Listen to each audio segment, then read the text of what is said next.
Se planteó una discusión por las retribuciones, digamos, entre comillas, que cobraban los residentes. Tradicionalmente, me lo decía un viejo médico, un médico de muchos años, de ejercicio, no de edad, sino muchos años de ejercicio, porque si no se va a enojar, no lo voy a nombrar igual, me decía que tradicionalmente esto eran becas las que se daban a los residentes. Y además, ser residente del Garrahan es casi un premio, porque el Garrahan le da a quien hace su residencia ahí una especie de barniz para poner en su currículum. Entonces yo entiendo que esas retribuciones son bajas y el gobierno de hecho las ha subido lo que puede dentro de las limitaciones presupuestarias.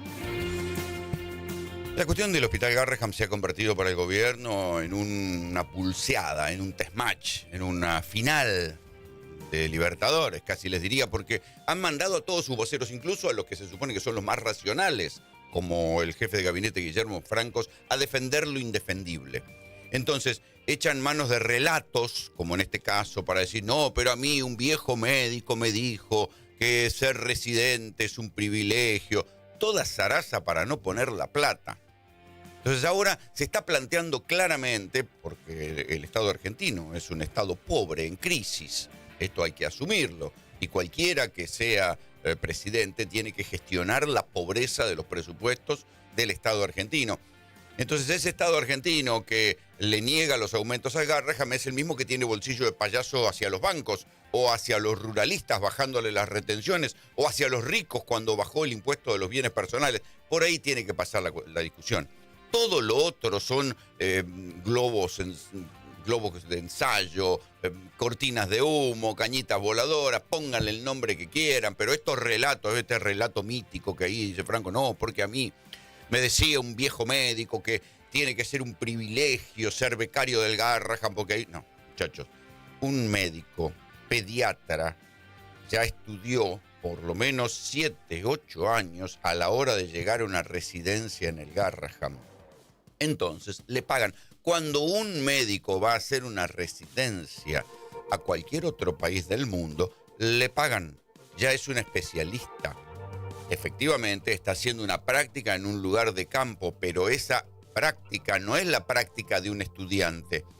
Porque ¿cómo no le van a pagar a ese residente si es el que atiende la guardia y es el que tiene la responsabilidad? Si en ese primer diagnóstico ese residente se equivoca, una persona se puede morir, un pibe se puede morir. Entonces, el hecho de que tengan sueldos y sueldos acorde a la responsabilidad que están teniendo, tiene que ver con esto, con las responsabilidades que tienen. Entonces, esta idealización de viejos tiempos donde las cosas eran mejores y la gente consideraba que era un honor ir a trabajar al Garrahan, son zarazas para no poner la plata.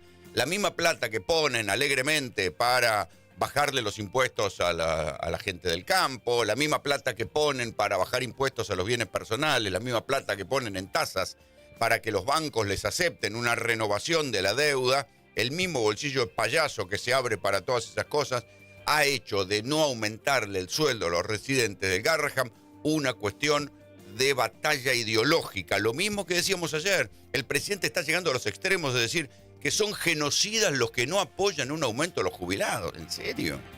35% de ocupación hotelera. Es la peor vacaciones de invierno de los últimos 20 años. O sea, no, hace 20 años que no estamos tan mal. El impacto en nuestras economías y en la economía regional de Mar del, pero en nuestras economías familiares, el impacto de que no haya temporada, de que no haya vacaciones de invierno, de que no venga nadie, es enorme. Y hace, la verdad, que mucho daño. Sáquenle el IVA, digan, bueno, está bien, Fernanda Raberta es candidata por la quinta sección electoral, que es la que cubre la zona de Mar del Plata, buena parte de la costa atlántica, digan, bueno, está haciendo estas declaraciones porque es candidata y quiere plantear ahí la discusión con Guillermo Montenegro. Guillermo Montenegro es el candidato por la alianza entre el PRO y la Libertad Avanza en la misma sección electoral, es el intendente de Mar del Plata también. Sáquenle el IVA, sáquenle un porcentaje, pero todas las noticias que se vienen escuchando tienen que ver con esto. Fíjense que no salió Guillermo Montenegro a decir que había sido una temporada espectacular, no salió a inflar la cifra de ocupación hotelera, no hablan, no pudieron salir a decir esto porque la temporada de vacaciones de invierno en Mar del Plata y en la costa atlántica fue dramáticamente baja. Y es una cuestión de sentido común. ¿Quién se va a ir a gastar, no sé, $1.000 por día en Mar del Plata pudiendo gastarse $1.000 por semana en el Caribe en un all inclusive? Así de brutal es la cuenta, así de desfasados están los precios. Ayer nosotros hablábamos con un empresario gastronómico que nos decía esto, dice, no, yo no tengo manera de competir, pero a su vez trato de no recargar mi margen de rentabilidad porque si no, no le vendo a nadie. Y esta es, a la hora de la discusión final sobre los precios, se ve que muchos empresarios gastronómicos, hoteleros, dicen, bueno, ¿saben qué? Al que venga le rompo la cabeza y por lo menos mantengo unos mangos del margen de ganancia. Después esa misma persona un día, si puede, se va al exterior y los empresarios turísticos locales lloran. Y sí, ¿por qué la gente no veranea en la Argentina? La cuestión tiene que ver con los precios, ¿sí? Si la gente se queda en la Argentina es porque le conviene, los pocos que tienen guita para veranear. Pero además en Mar del Plata, además de la crisis que provoca la plata dulce en el rubro del turismo, se agrega otra crisis que es la de la industria pesquera. También la semana pasada nosotros contamos que había casos donde ya ni siquiera les convenía a los barcos salir a pescar calamar, langostino, merluza, ni les conviene salir a pescarlo porque pescarlo y traerlo y faenarlo les resulta más caro que lo que estaban vendiendo los otros competidores internacionales. Entonces ahí también dicen que peligran 5.000 puestos de trabajo en Mar del Plata. Entonces la mezcla cruzada, eso agréguenle el pequeño polo textil que hay en Mar del Plata especializado en lana, tampoco le está yendo precisamente bien porque hay un aluvión de importaciones chinas. Entonces la realidad de las ciudades tiene que ver con esto. Ayer hubo una discusión también entre Guillermo Michel, que era el segundo de Sergio Massa en el Ministerio de Economía, que está haciendo campaña en Entre Ríos, creo que va a ser candidato, con una naranja en la mano. Y dice, ¿y de dónde es esta naranja? Le pregunta a cualquier interlocutor. Y el interlocutor le dice, no sé, habrá sido de acá. No, esta naranja es de Egipto. Porque la importación de naranjas de Egipto es más barata que tener una naranja de Entre Ríos.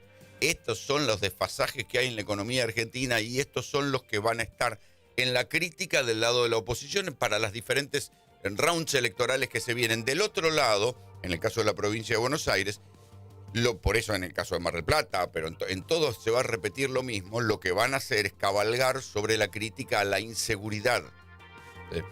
Que es verdad que el gobierno de Kicillof se siente muy incómodo con el tema de la inseguridad. La teoría del gobierno kicilofista o la teoría del peronismo en general es que la inseguridad es producto de la crisis económica o que la inseguridad aumenta con la crisis económica. Esta es una teoría que no siempre puede ser comprobada y que en cualquier caso no quiere decir que aquel que la está pasando mal sea lo mismo que aquel que la está pasando mal y sale a chorear. Hay una diferencia y la política o los poderes políticos no pueden mirar hacia otro lado. Hay algo que es respetable, más allá que yo no coincida en lo más mínimo con la forma y soy muy crítico, después si querés hacemos doble clic porque creo que es peligroso relativizar el nivel de violencia y agresión que profesa el gobierno. Pero Milei da la pelea de frente, Milei se pelea con vos y él se pone al frente y se pelea con Clarín, con el Congreso. Eso es algo que yo respeto porque estoy harto de ver dirigente que te enroscan la víbora, te sonríen y te das vuelta y te clavan 10 puñaladas. Ahí lo tienen a Nacho Torres, gobernador de Chubut, también maltratado por Milei, que lo trató en su momento, acuérdense, cuando comenzó la gestión, de ser poco menos que alguien con síndrome de Down, retuiteaba cosas muy escandalosas, como que lo estaban violando a Nacho Torres. Sin embargo, parece que le encanta el estilo Milei, le encanta porque dice, bueno, por lo menos va de frente. Son estas piruetas que terminan haciendo los gobernadores que esperan hacer algún tipo de alianza para no espantar a su electorado de centro derecha en sus provincias. Entonces no saben ya qué virtud encontrarle al presidente. Bueno, en el caso de Nacho Torres, le encuentra esta virtud, que va de frente. Tenemos un programa de gobierno económico que es un desastre, ¿verdad? Un programa económico que está basado en deuda, más deuda, más deuda, más deuda. O sea, deuda al sistema internacional, o sea, la deuda externa, deuda a las provincias y deuda al sistema previsional. Y ese es José Mayans, quien está hablando claro, de algo que es una constante en el gobierno. ¿Cómo resuelven las cosas con deuda? Y ahí hay una contradicción profunda, porque sí, bueno, ok, hubo que hacer un ajuste. El ajuste es un recorte. Esto lo dijimos en el comienzo del programa. ¿Por dónde pasa el recorte? La manta corta. ¿A quién le cortás? Bueno, se echaron un montón de empleados públicos, se cortaron las obras públicas, todo lo que ya sabemos. No hay plata para los hospitales, para las universidades, no hay plata para los residentes del Garrahan. Ya sabemos, de ahí vino el recorte. Pero ese recorte es como que yo les digo, siempre el recorte es como la zanahoria y el burro, nunca es suficiente. Y ese recorte termina, como nunca es suficiente, termina en deuda. ¿Sí? Porque siempre en la Argentina los déficits, que son crónicos, se financian o con deuda o con emisión. Ahora no hay emisión, en todo caso lo que hay son emisión de títulos y emisión de instrumentos financieros complejos de entender a corto, mediano y largo plazo. Pero la lógica del ajuste es esta. Hay que recortar, echar, decirle que no a los jubilados, decirle que no a todo el mundo. Para los amigos sí hay plata, pero como no cierran las cuentas es deuda. Y esto de la deuda también está, o sea, acá quien lo está comentando es el jefe de senadores de Unión por la Patria, José Mayans. Pero ayer se armó otra polémica porque Michael Stiglitz, que fue premio Nobel de Economía, que fue uno de los que asesoró a Alberto Fernández a la distancia en el comienzo de su gobierno, sobre el final también terminó diciendo que Alberto Fernández se había equivocado en no darle la importancia que merecía a la cuestión de la inflación. Recuerden que Martín Guzmán era discípulo de Stiglitz, con todo lo que se sospecha o lo que algunos intuimos que Guzmán terminó siendo un hombre que le creyó más al Fondo Monetario y terminó, no se sabe, porque fue llevándolos y fue engañándolos a Alberto, a Cristina, a Massa y a todos, diciéndole no, el fondo nos va a hacer una quita, nos va a hacer una quita, y al final no hubo quita y sobre la hora terminó diciendo, bueno muchachos, firmemos lo que es, porque si no vamos todos al default.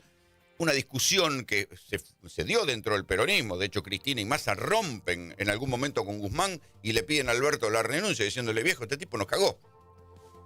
Pero al margen de eso, el diagnóstico de Stiglitz es un diagnóstico mirado de la distancia, que dice lo correcto. Dice, a ver, Milei no resolvió el problema del déficit, no resolvió el problema de la deuda, sino que está haciendo todo lo mismo que se venía haciendo con el mismo ministro de Economía que es Caputo, el mismo que tomó los 44.000 millones de deuda en el gobierno de Macri, vuelve y toma 20.000 millones de dólares de deuda más, una deuda que, dice Stiglitz, no va a poder pagar. Y también dice Stiglitz, por más que haya bajado la inflación, la crisis que se está generando en el horizonte no está resuelta y Argentina va a volver a tener un episodio de crisis grave. No dicen cuánto, tal vez en años, pero es sentido común. Si vos tenías una deuda grande, recortaste, no estás pagando esa deuda y además te volvés a endeudar, tarde o temprano alguien te la va a venir a cobrar. Lo barato sale caro. Las obras de mantenimiento que se ahorran hoy van a salir mucho más caras en unos años y que ya no es una discusión sobre cómo impacta en el déficit el gasto de la obra pública, sino que está en peligro la vida de nuestra gente. Que las rutas estén en este estado de abandono, las rutas nacionales, significa que realmente estamos poniendo a nuestras familias en una situación de mucho riesgo. El gobierno tiene en algunos segmentos una lógica del pagadiós. Lo que se ahorra ahora, se lo ahorra un costo que, bueno, que venga el que garpe y se joda es el que venga atrás. Como dice Gabriel Catopodis, que fue ministro de Infraestructura del gobierno de Alberto Fernández y ahora es de la provincia de Buenos Aires y va a ser candidato en la primera sección electoral. Dice, bueno, el costo de no mantener las rutas ahora va a ser mucho más caro en el futuro. Lo que hoy sale barato, mañana va a salir caro y esto es de sentido común. ¿Con qué está contrarrestando el gobierno después de haber dicho, bueno, ¿saben qué? Cortamos la plata de las obras públicas, la ruta que se jodan, la gente que viaja por la ruta que se joda, como diciendo, total, nosotros los funcionarios viajamos en helicóptero. ¿Con qué lo está contrarrestando? Con anuncios de licitación, de privatización de tramos de rutas.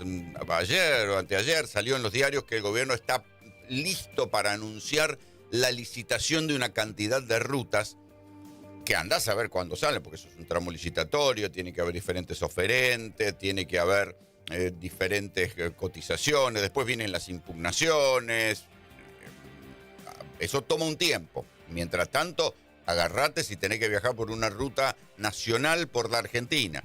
porque hasta que se privaticen esos tramos, y cuando se privaticen, también hay que decir que lo que va a pasar es que los peajes van a ser carísimos.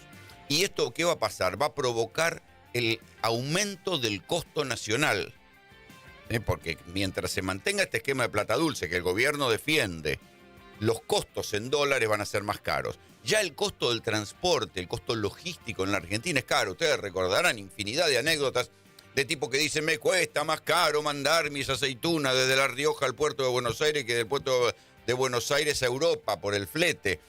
Bueno, todo ese costo argentino tan criticado, de las naftas dolarizadas, de todos los peajes, bueno, todo eso va a aumentar justamente porque van a aumentar los peajes. Y además, como les dije varias veces, ojo, porque la tecnología hoy por hoy permite que te pongan peajes cada tramo más corto, porque te ponen unos arcos de acero con lectores de patente y ahí te vacunan con los peajes. Yo no puedo aceptar dócilmente que el espacio peronista hoy a río revuelto lo hegemonice Sergio Massa. No puedo. Alguien que le hizo daño a Bergoglio, alguien que estuvo... No, yo no lo puedo permitir que lo hegemonice. Tengo que disputar esa hegemonía. Desde luego nosotros la queremos disputar por adentro, pero no queremos permitir que una persona que pertenece para nosotros a la derecha del peronismo, al ala derecha liberal del peronismo, sea hoy el que hegemoniza la cosa, el que publica los spots. No nos gusta, y esa es la disputa interna que venimos dando desde los pasos anteriores. Y en algún momento iba a pasar. Toda la unidad del peronismo está atada con alfileres, está sostenida con un pespunte sencillo y en algún momento estas cosas se iban a notar y se van a notar más adelante. La verdad que con los dirigentes justicialistas con los que yo estuve hablando en privado, todos te dicen, y mirá, nosotros aceptamos ahora ir en listas de unidad en la elección provincial, pero no se extrañen que para las elecciones de octubre, vale decir, las de diputado nacional en provincia, que incluyen otros senadores en otras provincias, pero sobre todo en la elección de diputados nacional en provincia de Buenos Aires, haya listas peronistas, pero por afuera de Unión por la Patria, ahora se llama... ya ni me acuerdo cómo es el nombre ahora, Fuerza Patria se llama ahora, bueno, haya listas por afuera. ¿Por qué? Porque todos están con la sospecha y con los colmillos mostrando los colmillos porque creen que los cagaron, ¿sí? Entonces, en la negociación de las listas entre el quisilofismo y la cámpora, el quisilofismo está como diciendo, bueno, me están poniendo como candidatos propios en mi cuenta, candidatos que terminaron arreglando con la cámpora. Entonces hay toda una sensación de desconfianza. Me decía un muchacho que trabaja ahí en las listas de Axel, que me dice, mirá, nosotros para la lista de diputados nos están ofreciendo 2 diputados nacionales. Soy un gobernador y me dan 2 diputados nacionales, parece joda. Y ellos se quieren quedar con todos los diputados, ellos son la cámpora. Y acá salta, en el medio de esta discusión, salta otra discusión, que es la discusión ideológica, que es la de Juan Grabois. La cámpora quiere a Grabois adentro de las listas y lo quiere adentro de las listas de Fuerza Patria. Grabois dice, mire, muchachos, yo para ir ahí me voy solo. Hay que ver qué pasa después con el llamado de Cristina, porque eso fue lo que pasó. Acuérdense, Fernando Grey, intendente de Esteban Echeverría, decía, no, hay que renovar al peronismo, yo voy por afuera, lo llamó Cristina y quedó adentro.